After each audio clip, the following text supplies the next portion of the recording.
That is Helix. That is the latest single to be released off the album Scrap Metal, due to come out January 23rd. That is Fast and Furious. For those of you that might know it, Helix at one point in time did tour with Motorhead. So you can dig that influence there. There's some killer guitar, and I believe that's Chris Jolke mostly on guitar. But we're going to find out that tonight because we've got the producer, the chief producer of this project in the green room tonight. He's from London, Ontario. His name is Aaron Murray. If you don't know him, you should know him. You should follow him on Facebook or Instagram or whatever social media he wants you to follow him on. And if you're an artist and you want to do some recording, you're someone that wants to get some tracks tweaked, he's the guy. He's an award-winning.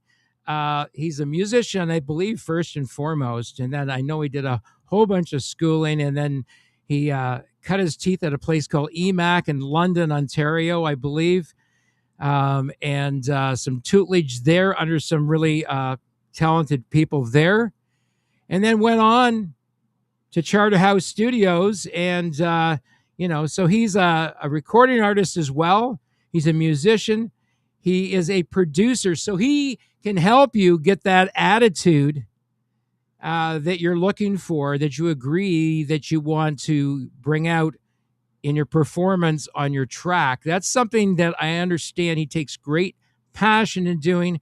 And without further ado, I'm going to bring him on here to talk about it. Here he is, Adam Murray.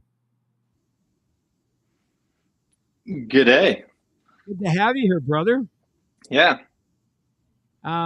You saw my post and you said, hey, maybe I should come on the show Wednesday. What was happening?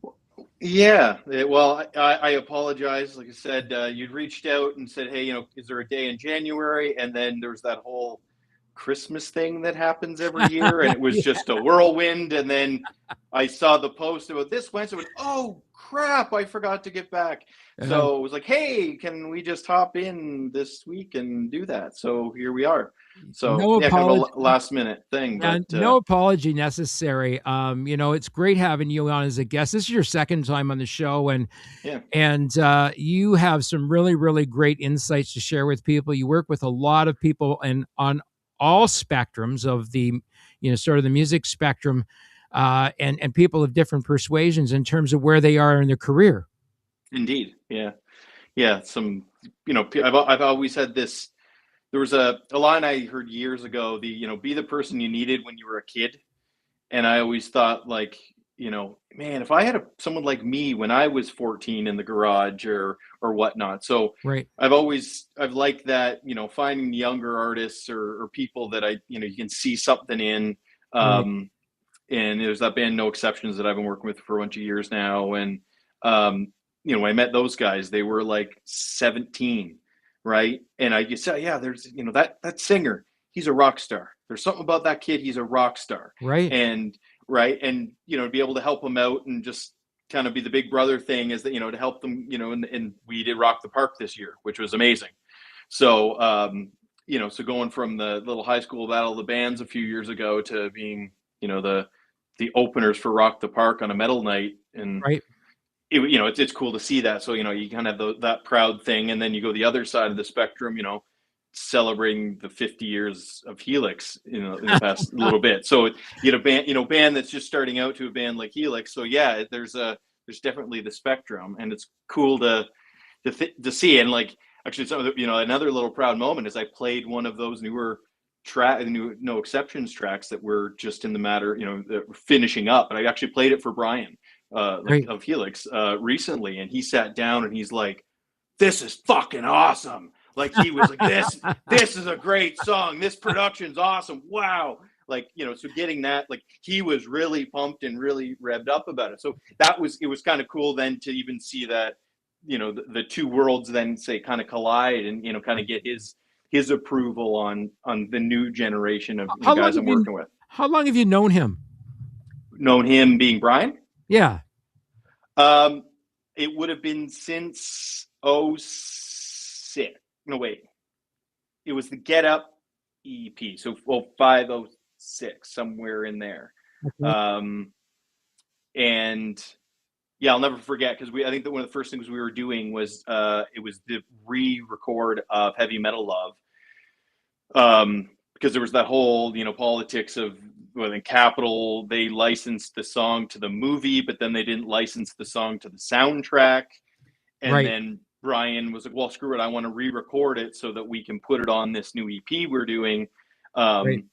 And so as we were doing it that day, Brian's like, yeah, this song came out in 1983. I'm like, no shit, me too. And he just, and, but it kind of, you're like, wow, this is, kind of crazy that this song that we're redoing today is as old as me. It's really funny. So just like this album has some tracks on it that the record label really wasn't interested back in the day when they were signed to Capitol EMI. And I'm like, well, who the fuck were these people listening to this stuff? Because it's killer music. Yeah. The thing, because it was, it was definitely a different time. And they're obviously looking at it, well, we want the biggest smash hit, undeniable smash hit songs, or in trying, I'm trying to remember where it would have been in the timeline or the discography timeline of Helix. But, you recently just had this hit, so we want one that's just as good or better than that. Right. So if they didn't think were there, it's like, well, no, just go write a better one, because we want one better. So it's not that these were bad. They just didn't think they were as good as those. But they didn't for whatever reason, they didn't make the cut. Yeah. And maybe because it wasn't in keeping with it. But, you got to go back to the beginning with Helix and listen to their very first two albums. Right. Because those two albums kind of defined where they were going to go, because there's prog rock on there. There's Yes influences on there. There's Deep Purple influences on there, right? There are so many different influences on those first two albums. They could have gone in any direction. Right. 100%. 100%. Yeah. And that's the thing that's kind of, cool about the band, is that they're not just one thing. They've kind of got, the softer side of things, and they've got, obviously in the end of the day, good songs can translate. Like, that's why we end up doing that Smash Hits on, the Smash Hits Unplugged album. So you can take those banger rock songs and still, because they're great songs, they'll translate to an acoustic guitar, an acoustic arrangement, or whatever. But yeah, you've still got those big giant anthems that everyone wants to fist pump and sing along with. So. And the cool thing about this, I mean, you look at songs on there, Fast and Furious, Stuck in the 80s, right? Pretty Poison. There's another great freaking tune, right? That one was she was poisonous. It took a while. That one took a while. And see, that song's got so much attitude on it, man. It's 100%. So good. And I know you had Daryl on kind of talking about that one too. And that was the one that our reference was just like, it was the tape demo was so distorted that we're trying to decipher it, and we couldn't, it was so bad. It was so badly transferred, how many knows how many generations or whatever. So you were just kind of guessing. And luckily Daryl was there. So he's like, I'm pretty sure it was this, or I think the bass note went that way, or the bass went this way, or the guitar, and then we kind of just sit back and go, well, yeah, that kind of sounds like it. And what you're playing is right, or should we maybe change it to that, because that's a little cooler now, right? Whatever. And we just kind of went with it. But that one, there was a lot of. It took a minute to get it right. You knew as soon as we heard it, we're like, yeah, there's something fucking awesome about this. Yeah, I mean, look at those not. It wasn't quite there. But that is a great song. And I I was trying to talk Brian into releasing a third single, and that was the one I wanted to release. Yeah. 100%. Because it's got that. I knew it would it's got such a great hook, and the hook, you don't wait long for the hook in that song. Right. No, it's there. It's the same as these other two. They're in your face rock and roll. They hit you right in the face. Right out of the gate, especially Fast and Furious. And is that all Chris Jolke's guitar work on there?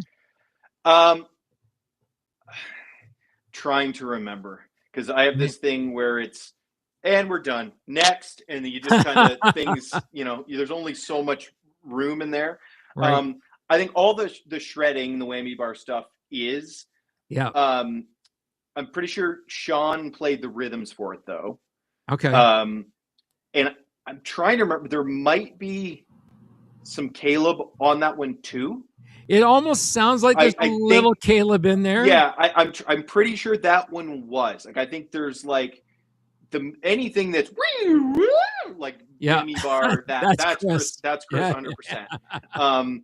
But I think there is, because there is a couple of the different kind of solo sections. Right.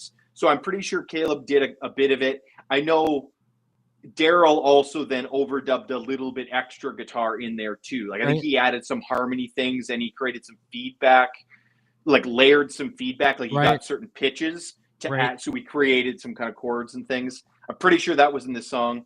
And then, because that's the other thing, all the sessions, they all start like blurring together after a while. It's a great, and this has been out of my hands for a few months now. So at this point, like I said, it's next. Like, and I've got new things in my head. But there's definitely Chris doing a bunch of the wicked whammy bar. So yeah, they Helix on the tour with Nazareth played Stuck in the 80s. It went over extremely well. Right. Yeah. That one was a fun one. The same thing. Soon as, I heard the demo for it, it was like, oh yeah, it's just an anthem rocker. Like, it's just. Well, it's funny. I'll be going around the house humming to myself, and next thing I'm going stuck in the. It's right there. It's stuck in my head. Well, that's it's that thing. Like, that was the point of it, right? And I always want that. Like, to me, that's what I'm always about. Like, a band, or like the typical, or the infamous Dave Grohl quote, don't bore us, get to the chorus. And it's like a band, band play. I'm like, hey, like, play me your demo, and check out this riff. It's like, oh, that's cool. Play me the chorus. Right. Yeah. Like, if the song's got a killer riff and this cool vibey verse, and then it gets to the chorus and it doesn't do anything to me, I'm like, next. Yeah, I mean, like, the chorus has got to emote something. Yeah, exactly. And when they were playing in Aurelia, I saw them in Aurelia, people are going stuck. Yeah, it's a fist bumper in the air. Yeah, it's exactly. And that's so, like, you could hear that right out of the gate. Like, as soon as I heard it, I was like, oh, I know what this has to be, right? That kind of approach. So I mean, the album does kind of harken back to the 80s, but I mean, there's enough new feel of Helix in there, like Pretty Poison. I mean, that is a whole different side of Helix. Now, I understand also there are some real actual ghost tracks. Yeah, so we for two reasons. One was from a technical and to make our lives easier, and then one was for a sentimental. Basically, I took those demos that were originally done to, a 8-track cassette that was then put onto just a stereo cassette you play in the car or whatever, that who knows how many generations were made, and then at some point were digitized. And then I think there were MP3s that I was given. So they were like, it's the worst of the worst of the worst. But I took them and put them into Logic. Like, I'm a Pro Tools guy, but Logic, the newer versions of Logic have a stem ripper in them. So I threw the demos in. Mind you, I didn't do Pretty Poison because it was so distorted. We just couldn't. But we put them in, and it would rip apart enough that it would help. But like drums, bass, guitars, vocals, and other. Right. And odd times, like other was just some weird feedback at the end of a solo. It would just think that's a keyboard or something, and it wasn't perfect. Like, sometimes the bass would disappear and it would kind of end up on the guitar track or whatever. But at least we could kind of solo the drums and get a sense of what Fritz played and better, and then solo the bass and get a better sense. And obviously Daryl, he's amazing for that. And we did this, and I used this amp, and I had this guitar at the time, and and the other guys were playing this amp and these guitars, and like he's awesome. Like, Daryl is like, if I was to give him a name after the word Mr., I would call him Mr. Musical Integrity. Yeah, he's like, I love working with Daryl, and it's Yeah. funny because we worked together so much over the years that, like, even when we were working on things, whoever was playing guitar, oh, I was thinking we do this, and both Daryl and I would turn and, like, look at each other and go, no, like, and like we're both like, so, like, it should be like this, and Daryl looks at me, yeah, and like we're always kind of right on, they're like on the same level generally. Yeah, I If it mean, was, Daryl is on their live shows. He's been oh yeah, instrumental for he's years the on the man. live shows, just sort of plotting out the show, sort of Oh yeah, plotting out the for their arrangement sound of guy, each song. Yeah, he'll do charts for the sound guy. So it yeah, says, this guy's, low harmony, high harmony. Like, he'll have arrows. He'll have arrows on who's doing the yeah, guitar solos. yeah. He has all that charted out, so the sound guy doesn't have to guess Well, who's singing which parts, and if it's you great. if you go to are you going to go to the album party this weekend? Oh yeah, yeah, yeah. So you'll get it. Have you ever heard Neil Fensky mix? I don't know. I'm not sure. Like, I'm good with names. I'm good with Right. faces. I'm not good with putting them Well, together. Neil So Neil's I'm done front of house for Helix for years. And okay. so he knows every song from start to finish, and he knows exactly who's going to solo and Right. whatever. So when he Right. mixes, you'll hear panning and all kinds of really Right cool on. things in the mix when he's mixing, because he's been mixing for these guys for years, and of course, working with Sure. Daryl. Right. Yeah.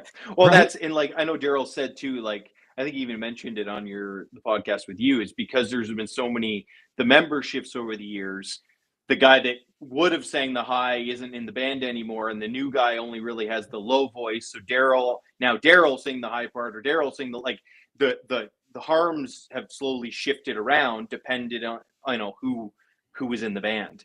Yeah. So when I remember, like, in the fall, or it's like on the little run we did, and seeing, having his cue sheet for all the Right. harms and stuff. I'm like, oh, Daryl, that's amazing. Like, that's awesome. Make Yeah, it easy on the guy. listening to all those guys, I've heard all the guys sing separately, and Mhm. Brian's got three, all some really really great guys to harmonize with up there on the stage, right? I For mean, sure. Mark Chishkin's got a great range. Hmm. Chris Jolke's got a great range. So does Daryl, Oh, right? Daryl, yeah, I love Daryl. Like, he can do the low, but he can do the really high, and he's Yeah. got like he's got a thick high range too, which is awesome. Yeah, Um, and Caleb has a different way of putting in vocal harmonies on the live mhm. shows too, and it's pretty damn consistent, because I've seen them with both Mark and Caleb live, Right. and aside from the guitar playing and the Mhm. attitude on the guitar Oh, playing, for sure. the vocals are always very very bang on with those guys. Well, and that's always been such a big part of that band. So it's kind of like, hey, we need a new guitar player or something. It's like, well, you don't just need a new guitar player. You need a new guitar player and, like, backup singer. Like, you need Yeah, somebody that can sing. Like, it's just because you get Eddie Van Halen, but he can't sing. It's like, well, yeah, but it's there's a you're losing that other aspect, and that's something that his band's always had. So, yeah, that and harmony leads too, right? mhm. Oh, for Something sure, yeah. something they're adept at very well. And of course, you know, Daryl's such a great guitar player and bassist. He can play any harmony on the bass he wants to. Mhm. Yeah, You he's know, awesome. Yeah. yeah, and you hear it when you hear it on the live shows. But I love that breakdown when it comes down near the end of the song, and it's the bass playing, just the bass, the bass going. Right. And I'm okay. So in Fast and Furious, I guess it kind of Yeah. loops back to the sentimental side of all of this. Like I said, so we ripped all the songs from those demos. I ripped them apart. In that breakdown, where there's the hi hat, that is Fritz. Oh wow. So the fidelity wasn't that great, Right. and the tempo was, it kind of swayed a little bit, but I think it was about 2 bars of it that was solid, and it didn't sound as garbled. And that's what happens when you do the stem rip thing, is that Yeah. It's stem, even if you took like a high fidelity modern version, it's a WAV file and Right. rip it can go wonky. And these are from a cassette and all of that Now, generational do stuff. you use an AI program to do the stem ripping? It was just in Logic. Like I said, Logic Oh, in Pro Logic. you can just right click and say stem rip, and it just bloop, it does its thing. So I just did that and then just threw the tracks to Pro Tools. So in that case, in the breakdown bit of Fast and Furious is Fritz playing the Wow, hi-hat. that's cool. So, and then because it was a little weird, it worked out great because the bass gets all flangy and affected. So we put a bit of a flanger or something on the hi-hat, which it adds to the weirdness from the stem rip and coming from cassette. But it was how we were able to save it. And then additionally, there are as much of the backup vocals, because a lot of the times there's like Fast and Furious, and then like the call response stuff. There will be, Daryl and Brent, but then you've got Paul that were on the original demo. So we kept as much of that as we could. Wow. Because again, some of it got kind of weird and some, whatever. But I tried to keep as much as I could, and then we layered the new versions over it, the high fidelity versions. But technically, Paul and Brent and Daryl or whoever sang on whatever parts back in the 80s when they did the demos, they're in there. So the Ghost of Fritz and the Ghost of Paul are on this record, and there are some feedback things that we're pretty sure were Paul's guitars that kind of just like magic things that happened at the time that you'd never be able to recreate.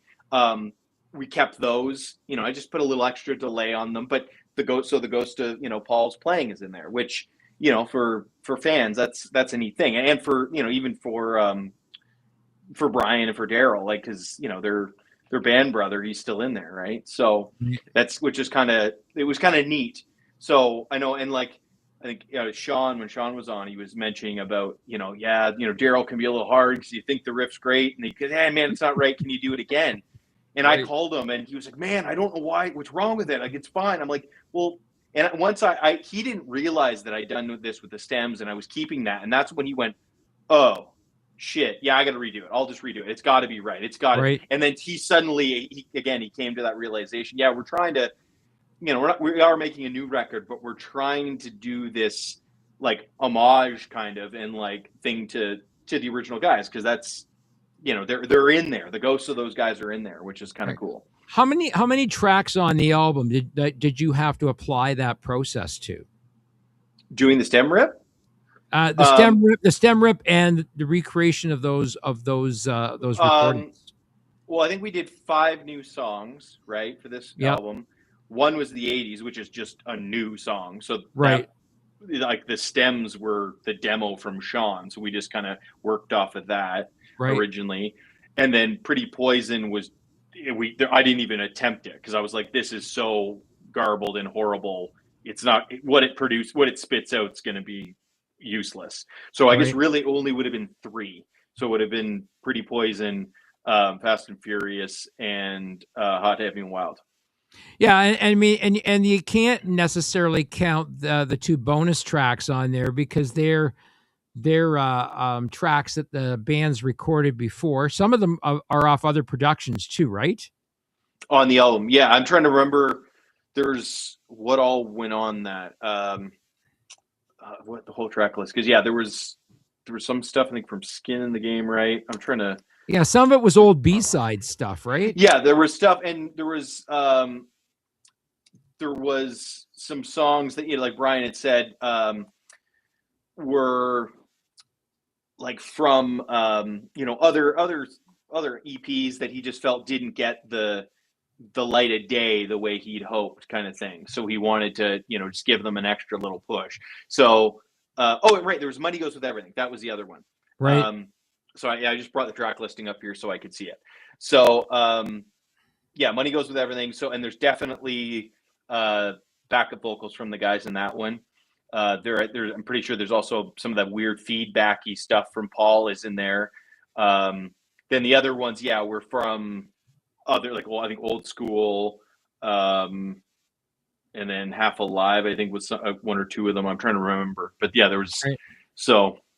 But yeah, I guess it was actually so it was the five of them, and then so that Pretty Poison, Hot, Heavy, and Wild, and Money, and Fast and Furious. So I guess Wow. yeah. When I think about this particular album, and I was saying before that, we had put out a waterfall release of White Lace and Black Leather, which was their second album recorded at Springfield Sound in 1981. Right. And that whole album, I had actually remastered that whole album, and we did a waterfall release on the album, a track at a time, because none of those tracks had ever been published digitally. Right. Yeah. So, and each song had a story behind it. Mm-hmm. And I mean, and that's the interesting thing, that, when you've got a story to tell behind a song, right? Mm-hmm. It's interesting. So Brian's story behind this, we embedded this story in the tracks. So if anybody's got Grace Note that's sophisticated enough to read it, this text is embedded in the tracks. Right. So the text that we embedded in this particular track for Fast and Furious, this is Brian speaking. Helix always wanted to write heavier songs, but management kept trying to steer us towards a more commercial sound. This song got mixed. It got nixed at the time we wrote it, but Paul and I loved it. Everything happens for a reason except for the chorus. All the lyrics were rewritten, and the middle 8 part that didn't exist previously was added. Now it's out. Right. Yeah. Some interesting stuff that came as a result of redoing this song. Yeah. Like these were fun. Like, I've worked with Sean for a bunch of years now. Same thing. I always love, because the guy's it's just stupid how good he is. Like, so, and, even, I'm trying to think, it was, it's Pretty Poison was the solo. He just, get to this, okay, do something. He just rips, and we're like, wow, man, cool. But let's try something different. And then, Daryl just think Journey. Oh, okay. And then and suddenly it's this like super melodic, wicked thing. And then that was basically, I think, the solo we kept, because it was just, it's like, it needs to be a good, an awesome solo, but we didn't need every note possible in it. And that's sometimes because the guy's he can do anything. You can just say, play this, play that, play this, play that, and make it country, make it classical, make it whatever, and he can do it. This easily could have been a waterfall album, because every single song on there has a story behind it, right? And that's the cool thing, right? Brian did a short quip about Stuck in the 80s. He said the 80s were a great time for music and general freedom. It was a different era and the soundtrack of my life. Mm-hmm. Right? People's minds did get stuck on certain things they were doing in the 80s. Yeah. Right? It's crazy. I mean, for Helix, that's when things really started taking off for them. Oh, for sure. Yeah. Well, because MTV, and they, that's as MTV took off and everything, and they were just right there at the right time. So that, huge catapult for them. And so, it's interesting. We, on the last album, so Helix, for the first 2 albums, they were kind of famous for not putting the title track on the album. So Breaking Loose was not on the Breaking Loose album. It came out on the White Lace and Black Leather album. Right? And White Lace and Black Leather was never part of the White Lace and Black Leather album. Right? But they did release a song called White Lace and Black Leather, but it's different than the demo version, right? And I can't remember, it was something with ownership of the master or something like that. Anyway, probably. I had the demo that they took to Capitol EMI, and I had a wave master of that demo. Right. So I just did some remastering on that track. Just a little bit of stereo separation, just a couple of frequency changes in it. And man, did it ever sound different, right? And it's White Lace and Black Leather, but it's the demo version, which was never ever released. It is Right. done better than every other track on the album that was released that was written for the record label. It's Right. just so weird, right? And Mhm. then another one that was on there was When the Fire is Hot. I don't know if you ever heard of that one. I'm sure I've heard all of it. Yeah. There's a lot of songs to Yeah, remember. another demo that the label turned down. Right. And that was written by Brent Durner, who Mhm. was also a pretty good writer back in the day with the band. And Yeah. so we put it out, and it's done better than White Lace and Black Leather. Right. But it was never released digitally either. So we were able to do a full-on pitch for that song. It got picked up by playlist curators and editorial playlist curators Right. Of course. Yeah.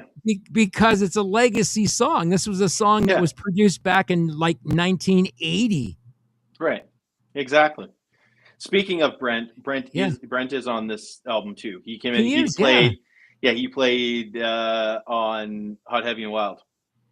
He played the cool. main rhythm parts on that, and yeah, and then again, his original vocals from it are in there. Right. So yeah. Yeah, it's funny when if you go on and listen to When the Fire is Hot. It almost sounds like it's Brian Vollmer singing, but it's actually Brent Durner. Hmm. That's how much of an influence Brian's voice had on the guys in the band. Right. Right. Right on. So very interesting. You had a great time working with these guys. Looks like you guys had a lot of fun.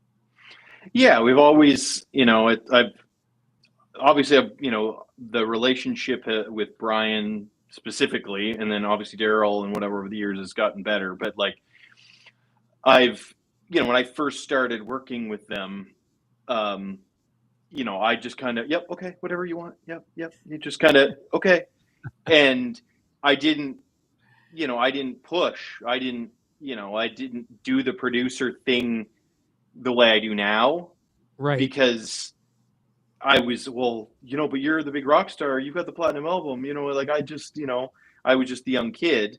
Because I've been working with Brian now for like it'll be 20 years or something this year, I think it is.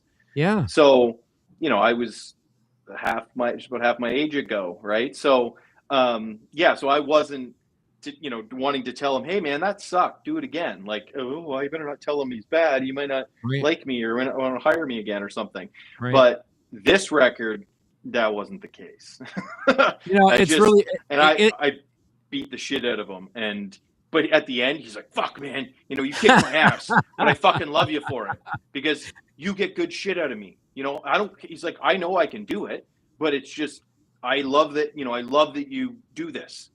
And there's a goodness in that whole relationship, being able to push someone like that when they're capable of doing what 100%. you hear them in your head doing, right? Yeah, and that's the job of producer. Like generally, it's like you're going to hear a demo, and I'm not crazy, but the voices in my head are telling me it should sound like this or whatever. You get that idea, and now I'm trying to pull the strings on the guys to get the thing out to make it sound like it sounds in my head, right? Is generally, and obviously the way it sounds in their head, right? Because they're going to have their idea. It should sound kind of like this, or Fast and Furious want to kind of sound like a Motorhead kind of thing, or whatever. Like obviously we're going to have that discussion of where we're going, but as me and my job is like to try to get that thing, and I generally, I'll have a sound in my head that I feel like, yeah, this needs to sound like this or have this, Right.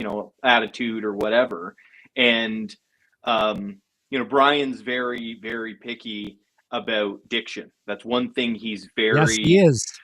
We talked about that. He gets lost. He can get lost easy in focusing on the pitch, right? So he'll, and all of a sudden the pitch is bang on, and then but you don't understand what the fuck he's saying. So I'm like, yeah, let's try it again. Really try to attack that T in there or the whatever, just to make sure you can, hear what you're saying. And so we'll spend a lot of time on that, and to really make sure that we're getting those things. And and a lot of the time, we'll start with this approach on these were a little different. Like Hot, Heavy, and Wild was a really tough song to get. Right. We broke it up over 2 days, which, by today's, normally, it'd be a few hours and you bang out the whole song. We had to break it over 2 days. The verses are really low in his range. So getting enough attitude and character, but keeping it low and keeping the pitch there and whatever. And then the top is, like, I call it a ball grabber part. Like, it is so high. And he just, like, it kicked the shit out of him. And we Right. did part of it, and he's like, man, I don't think I'm going to be able to get the high parts. So I was like, that's fine. I think we did all the verses and like the bridge, I think the one day, and then he came back the next day or the following or whatever it was, and we banged out the choruses and whatnot. And because they're polar opposites of his range, and he's got a wicked range, so it really stressed him. And again, it's not like he'd get the pitch. We lost the diction, Brian. Fuck. All right, do it again. And we go in and just keep doing it to make sure you got all those, you could understand what the words are. Yeah. Right. And we had somebody bring this up online recently about how much things are manipulated after the fact. And they were talking about digitally correcting whatever. The terminology they were using was interesting, but basically pitch correcting. And like, end of the day, I can change someone's pitch very easily. I can change their timing very easily, but I can't change the attitude, right? Yeah. So, and if somebody sings, they just sing like this, right, and it's perfectly in tune, you don't care, because there's no emotion. And that's something that, like, I don't do it with Brian the same, because Brian's been around a couple times. He's recorded a few times. He gets it. But like, generally with a singer, before we start a vocal session, I say, okay, what are we selling today? What do you mean? Well, what are we selling? You're the singer. You're selling an emotion. So is this heartbreak? Is this excitement? Is this pump your fist rock and roll? Is this, what is it? What are you selling? Right? So it's getting that, if you've got a music video, you've got the visuals to help sell what the thing is. But like I say, if you're trying to sell all of it, you don't got a music video, you have no visuals. So you have to, all that character and that in there, and you got to get that out. But at the same time, if you push and you add the grit, well, now you're at, as Brian Vollmer will tell you, all the singing and rock and roll is putting tension on your vocal cords, which generally will cause you to sing sharp. So, it's getting that fine line between getting the character and the attitude with the pitch and the timing and the diction, and it's all those variables. Well, trying to get all of them can be a lot.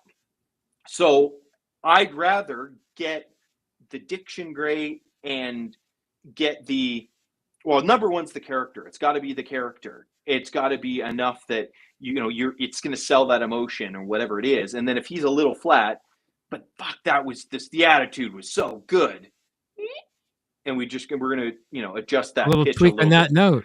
Yeah. And or if he does it and does some really cool attitude thing, but he's just like way ahead of the beat, well, we're going to take it and go and shuffle him back. Quantize it. Yeah, just quantize him a little bit, or just bump and nudge where it needs it.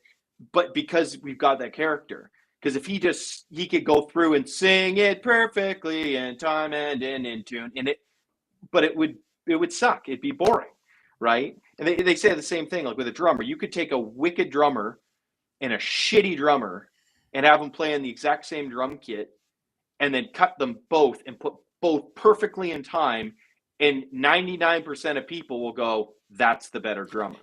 Yeah, because it's the same thing. It's how you hit a drum as much as when you hit a drum. When so it's very much the same when it comes to with vocal. You obviously it's a human instrument. It's it's inside. So you have those things, but but yeah, like, and that's, we're always, I'm always trying to get that and get that character, get that attitude. And we'll generally, have them go through the verse and focus on the verse and do, 3 or 4 takes of it. And, he'll start settling in after 1 or 2 or whatever. And then, maybe jump to the next verse, same thing, do a few takes, maybe the bridge, depends on the song. Like if it's a big belting one, I want to make sure we get enough and then have him belt out the chorus a bunch of times. And then often it's just like, give her, just try it, just wing it. And sometimes he'll try a different vocal run at the end of a line or a different thing. And sometimes, oh, fuck, that's fucking awesome. And because sometimes it's off the cuff, right? And, Ben likes the fact that we're back on air together again. Yes, I saw the chat there.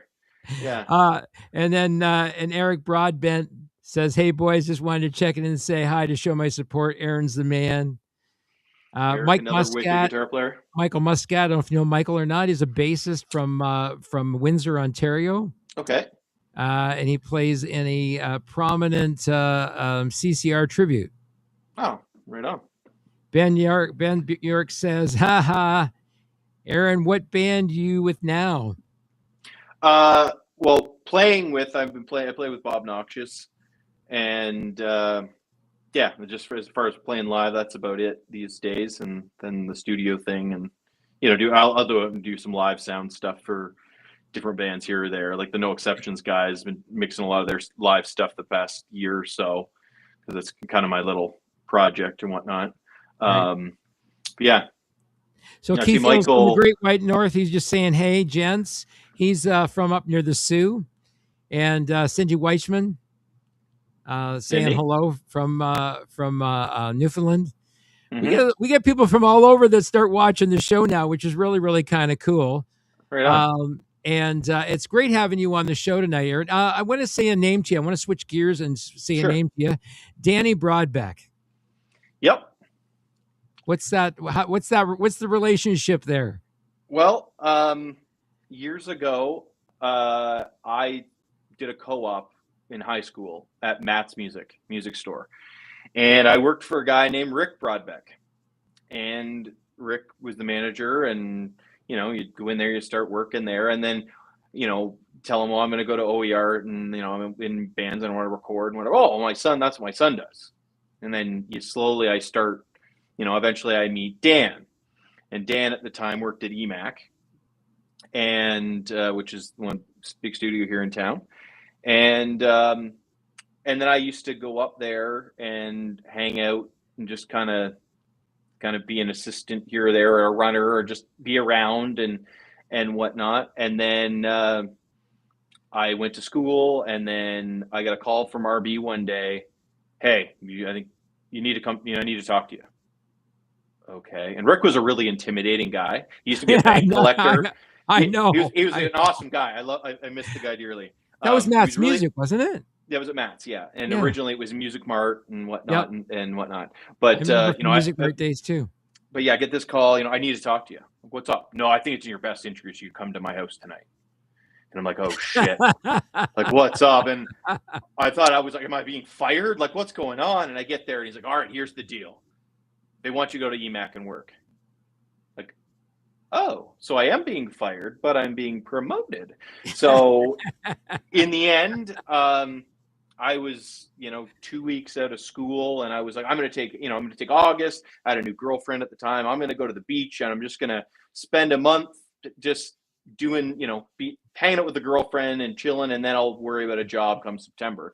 And this is like mid-August, and I was halfway through my little vacation, and go to EMAC. And sure enough, I went to EMAC and started working for Dan.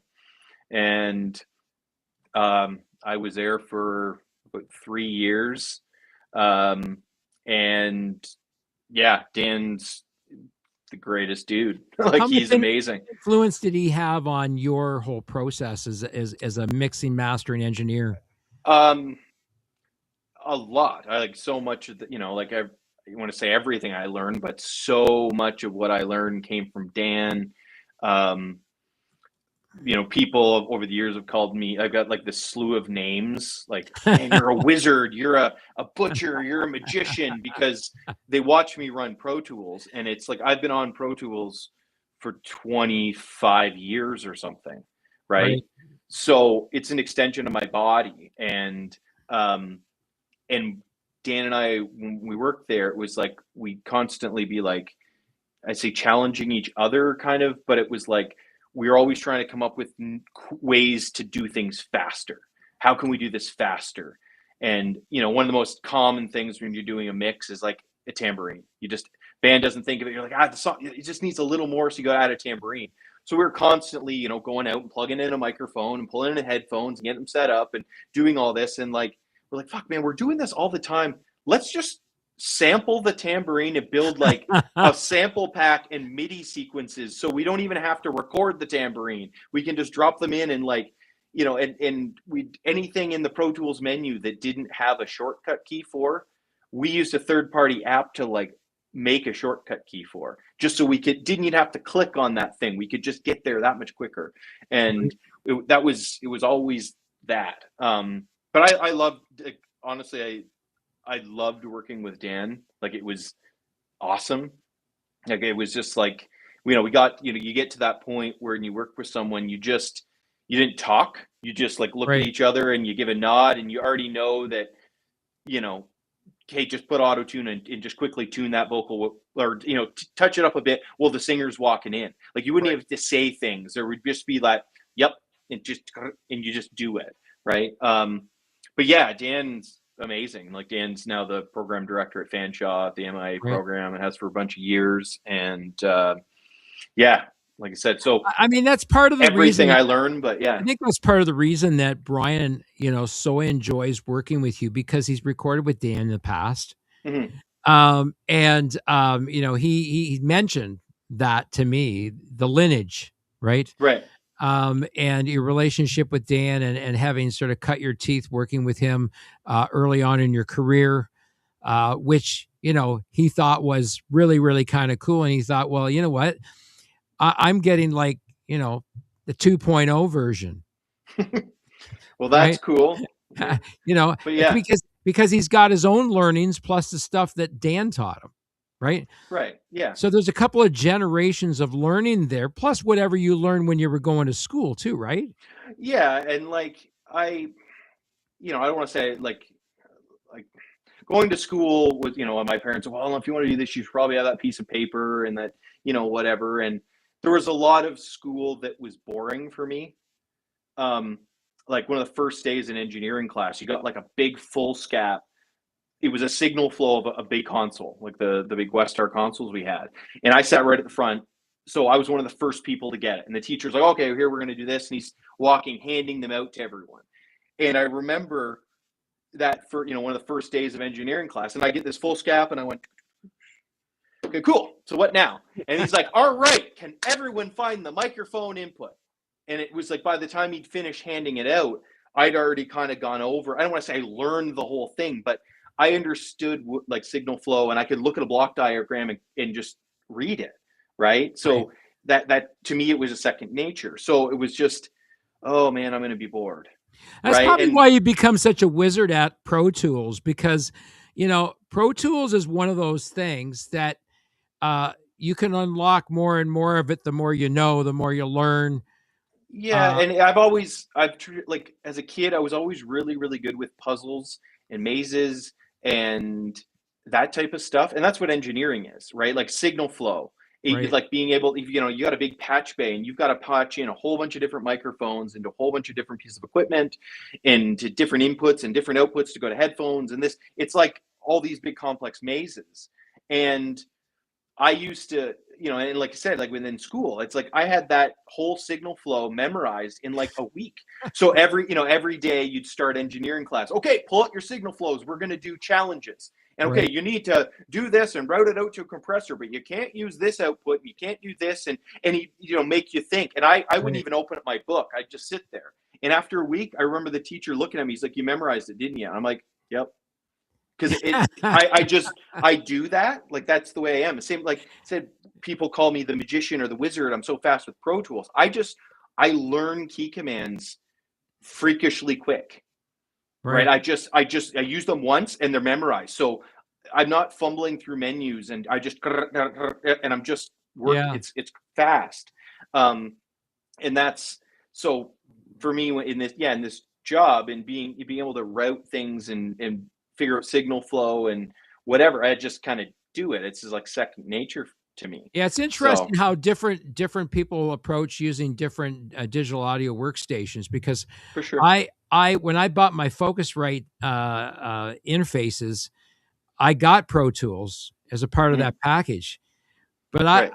I had a huge struggle figuring my way through it because I had no theory to work from, right?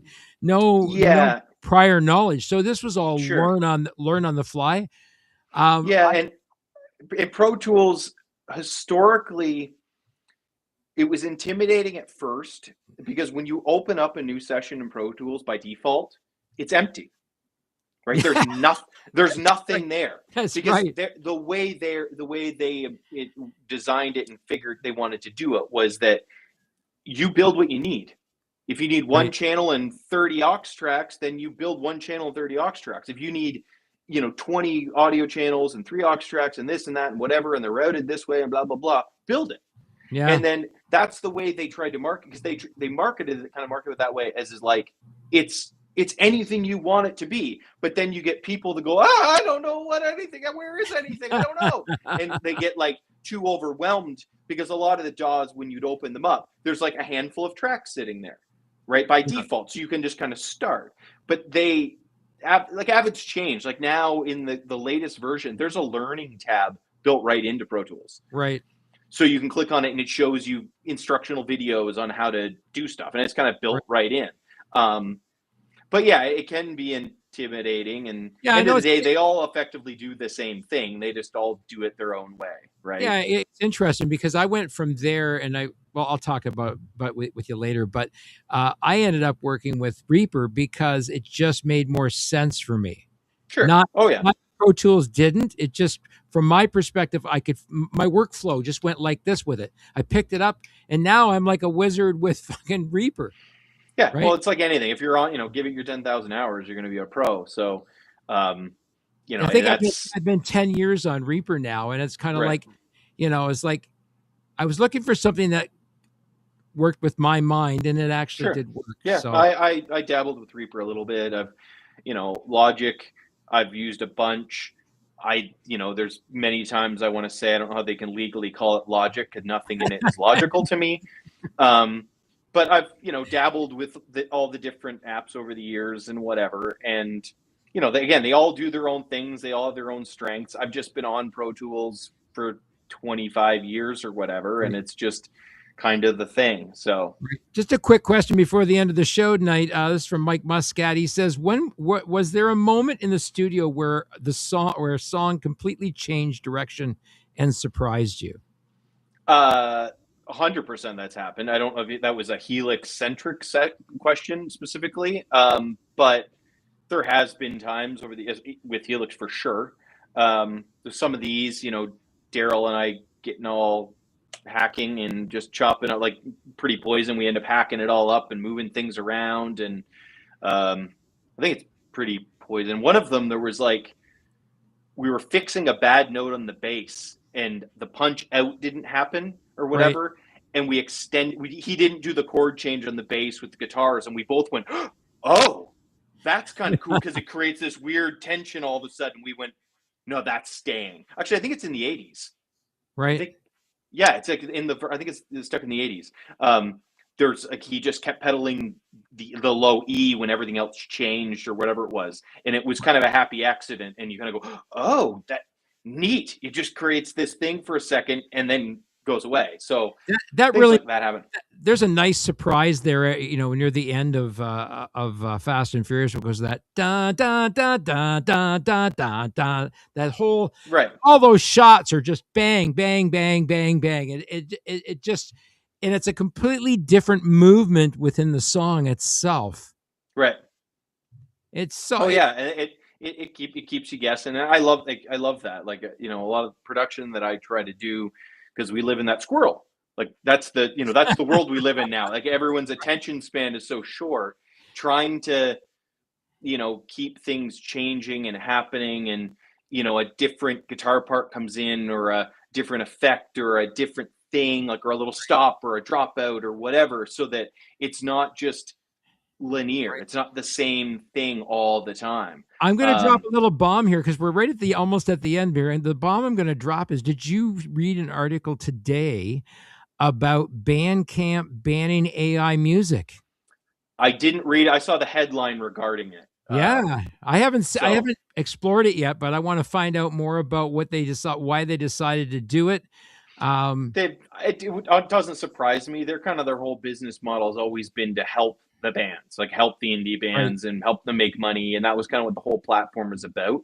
So to make it about, you know, to kind of say, yeah, we're not doing AI generated music, well, it doesn't really surprise me. Right. So I see Michael was saying, yes, that is in regards to Helix. So yes, there are some little things like that for sure. Like I said, that bass thing, I'm pretty sure it is the verse of 80s. I'm trying to remember. Again, they all, at this point, they're all blurring together because I'm trying to dissect them in my brain. But Deanbo's watching us from the East Coast. He says, sharing is caring. In case you didn't know, Helix is coming to Halifax in 2026. Yes, they're playing Rock the Harbor in Halifax.